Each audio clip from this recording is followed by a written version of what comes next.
Welcome to Systems 101, Time Management Tips, or the Rhythm of the Year, creating a framework for systems librarian work. For context, I'm Margaret Alexander, the core systems librarian for the University of Oregon, which means I manage and coordinate the configuration and management of our Alma Primo VE and integrating applications. UO is an R1 public university, part of the Orbis Cascade Alliance, and I work 12 months a year. I've been a technology librarian for more than 25 years, although most of the time has been in public libraries. I've been at UO for 5 years now. Systems librarians spend a lot of time troubleshooting and communicating, lots of reacting. This can become all-consuming, but there are ways to construct a regular plan for your year, anchoring yourself with touch points and annual commitments. While few systems librarians have exactly the same job descriptions, my examples and process should be helpful to most folks who work on Alma and/or Primo as the central part of their duties, or applicable to teams who do this work, and most elements will be applicable to all. For some folks, most of the content of this presentation may be familiar already, and it's not particularly technically whiz-bang, but I hope everyone can at least find a couple of tips, and that may be new and helpful, or at least food for thought. So why do this? I think we skipped one, sorry. Learning objectives and outlines. Plan the rhythm of your year in advance in broad strokes, creating a framework to anchor your schedule. So we'll talk about why do this, put yourself first, the usual work events, system-specific considerations, and, well, we probably won't discuss here, but we could, offline anyway. So as Amanda Kirby wrote, create rhythms. Create some structure and rhythms around the variability of every week. Have some tasks you always do on certain days and at certain times. Have clear beginnings and endings of the day, too, and create some change behaviors to reinforce that. So a cup of tea or change your clothes at the end of the day. Put your hand on your heart. Breathe in. Breathe out. Feel your heart beating. It's the one thing you can always use to ground yourself. So why do this? The answer will vary for each of you. Why do I do this? Well, am I an organized person? You'd think so. I became a librarian, though, because I admired my grandmother's incredible organizational skills. She wasn't a librarian, but she was the executive assistant to the mayor of Palo Alto, California for many years, and somewhere in her past, we think she worked in intelligence or code breaking during World War II. So I went to library school, and now I know where and how to look for the things I don't remember. Personally speaking, at this point in my life, I have treatment-resistant depression, PTSD, I'm in menopause, and probably have some long COVID fog. Certainly functional, but organizational and time management skills are perhaps not my greatest area of strength.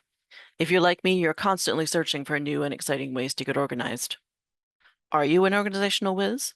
Does that apply to your own scheduling or more the materials and tasks you work with? I hope that providing this framework will be helpful for you in all or part. The idea that we should make sure to update our calendars regularly won't be surprising to you, but I imagine most of you do this, but perhaps not in a really structured way. So how do you get started? I'm suggesting you start a checklist for yourself to use each year, and not only for work. Personally, I keep everything in one calendar and just mark my personal events private. So here's an example of how a checklist might be formatted. I created 4 tabs with different categories of events and dates to take note of. You can, of course, tailor it as you wish for your own needs or work styles. This tab, labeled Day Won't Change, doesn't change, won't change much year to year, and you may be able to use a built-in calendar option in Outlook for general holidays, but you'll also want to check each year and also check when your institution observes holidays as closed days or not. We observe Juneteenth, but not Columbus Day, for example.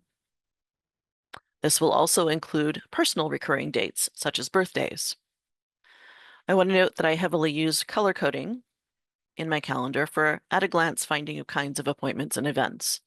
I always color days and times I'm out of office, blue for sick leave, green for vacation, etc., which is helpful for filling out timesheet info.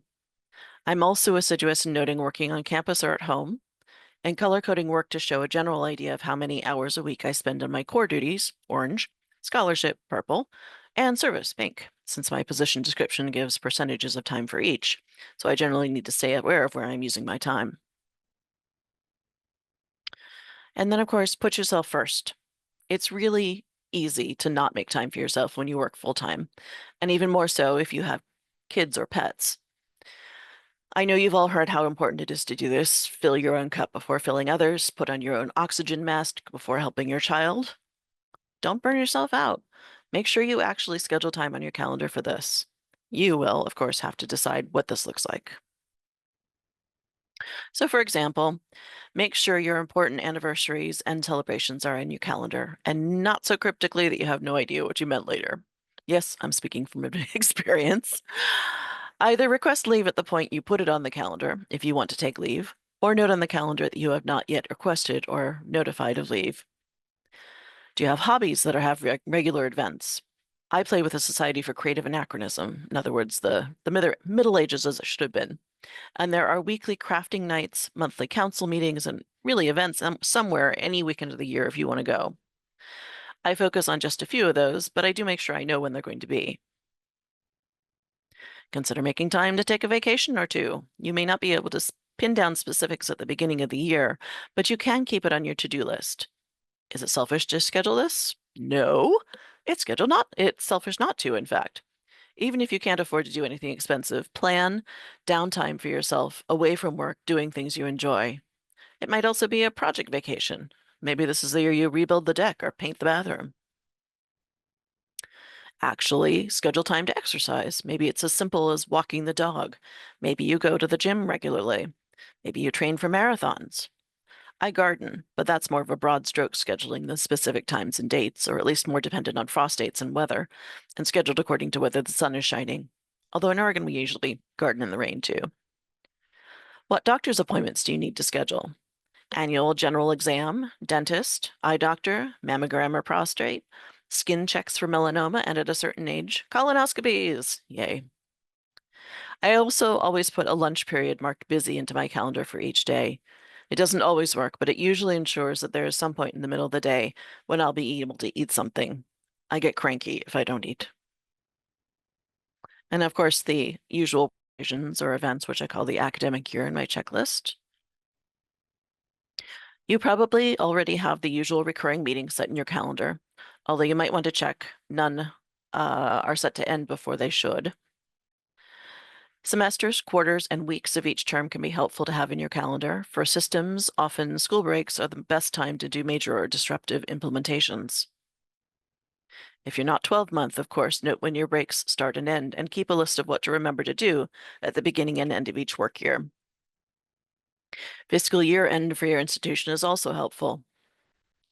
If you can get someone in the registrar's office, perhaps, to create, maintain, and share a calendar to all your institution for each academic year, beginnings and endings of terms, term week numbers, exams, holidays, etc., this would be a centralized and easy way to add as a view in your calendar app, at least in Outlook. Don't forget graduations, and around here it's helpful to add big track and field meets, because that can tie up traffic for days around the campus. My library has focus and free weeks throughout the year when we are meant to cancel all regular meetings and do professional development, writing, catch-up work, that sort of thing. So I do mark those on my calendar. Sometimes those are a good time to take some vacation. This year, I'm secretary for our library faculty and officers of administration governance group and responsible for voting processes for 4 to 5 different groups of positions at different times of the year. Are there library holiday parties to make note of? We used to have a literary cake contest at UO. Would want to miss that. Do you have particular learning or scholarship goals for the year? Are you up for promotion this year? Make sure you schedule time in there for these activities. More granularly, you may wish to consider how many hours a week you should generally be working on different aspects of your job. My position description has percentage of time expected to be spent on course duties, scholarship, service, etc. While I'm not tenure track, we do have to prepare promotion packages detailing our impacts on the profession every 6 years or so. Why not build into your calendar a half hour a day or a specific couple of hours each week to write or research? Here's an example of Outlook calendar overlays. If you look at the tabs across the top, note that I have my own calendar, the shared calendar for my partner's kids, who are half-time with moms, the shared vacation calendar for my work group, and the academic year calendar, which shows the week of term and the last day of class. I also include the different time zones for convenience, since I'm also often working with folks in webinars in different places. I still need to add the ex libris headquarters time zone. And last but not least, of course, the system's specific considerations. What needs to be scheduled for your specific job and duties? The obvious one is conferences, both ones you will attend and ones you know will mean lots of conferences will be away for. The conference may not announce their dates by the beginning of the year, but you can make a list of the conferences to watch for, or maybe set an AI to remind you.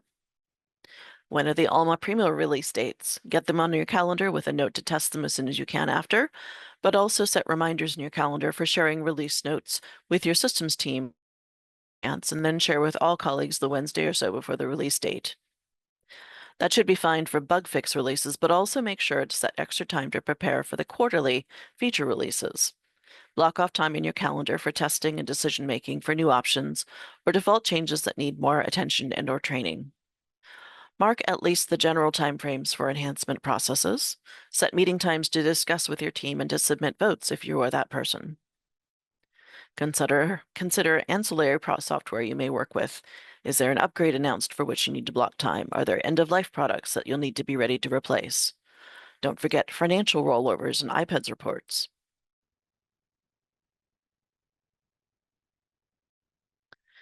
Speaking of rhythm, Ethel Merman was the first to perform I Got Rhythm.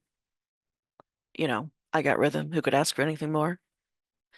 Did you know that this iconic tune of George Gershwin's, which uses 4 notes of the pentatonic scale in syncopation, its chord progression has been immortalized as a riff incorporated by many later jazz musicians. The rhythm changes are now a standard 32-bar progression in jazz. I should note that there is some dispute as to whether he may have stolen the initial 4 notes from the improvisations of a Harlem artist named William Grant Still, who later wrote Symphony No. 1, Afro-American, incorporating them. In any case, once you have all these events and reminders set up in your calendar, it will be much easier to see where you are already committed and keep you focused on the tasks at hand instead of worrying what you forgot to do this week. It will give you a strong rhythm and beat to your year. A lot of this is what appears to be common sense, but I've wrapped it up with a bow for you so you have a starting point for remembering each year what is important to get into your catalog. I also highly recommend making your calendar visible to your colleagues. I do mark some appointments private, as I mentioned above, but most are open for folks to see, whether it's an actual meeting or a set aside work time that they might negotiate to meet instead of. I mentioned this earlier, but another tool I use is color coding kinds of calendar events.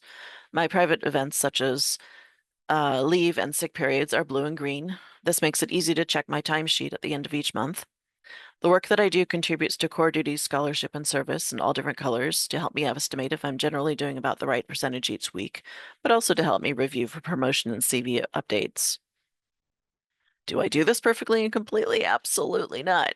Some weeks I'm just flying by the seat of my pants, but doing as much as possible in advance really helps keep me on track on the weeks I'm too busy or overcommitted to think.